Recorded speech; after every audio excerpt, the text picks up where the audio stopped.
Good morning, everybody. And let me say a couple of notes of appreciation. First of all, to the Prime Minister of Pakistan and to Field Marshal Munir, who were both incredible hosts. And whatever shortcomings in the negotiation, it wasn't because of the Pakistanis, who did an amazing job and really tried to help us and the Iranians bridge the gap and get to a deal. We have been at it now for 21 hours, and we've had a number of substantive discussions with the Iranians. That's the good news.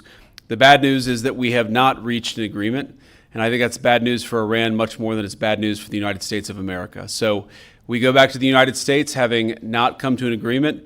We've made very clear what our red lines are, what things we're willing to accommodate them on, and what things we're not willing to accommodate them on. And we've made that as clear as we possibly could, and they have chosen not to accept our terms. Questions? Sir, Nick Robertson from CNN. Precisely what have they rejected here? Can you help us understand it a little bit? Well, I won't go into all the details because I don't want to negotiate in public after we've negotiated for 21 hours in private.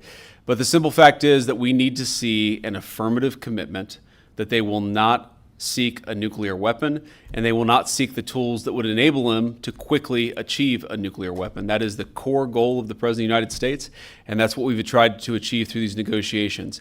Again, their nuclear program, such as it is, the enrichment facilities that they had before, they've been destroyed. But the simple question is, do we see a fundamental commitment of will for the Iranians not to develop a nuclear weapon, not just now, not just 2 years from now, but for the long term? We haven't seen that yet. We hope that we will.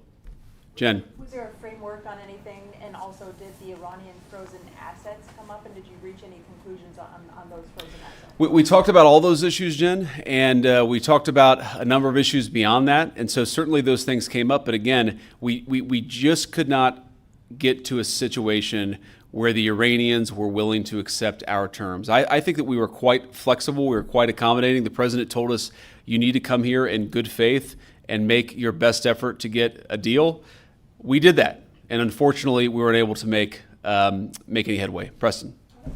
Mr. Vice President, how often did you communicate with President Trump throughout the negotiations? There were reports that there were multiple rounds, where there were breaks in between negotiations. How often did you communicate with the president throughout those rounds, and what was he saying as you were going through these negotiations that you said fell short? Yeah, obviously we were talking to the president consistently. I don't know how many times we talked to him, a half dozen times, a dozen times over the past 21 hours.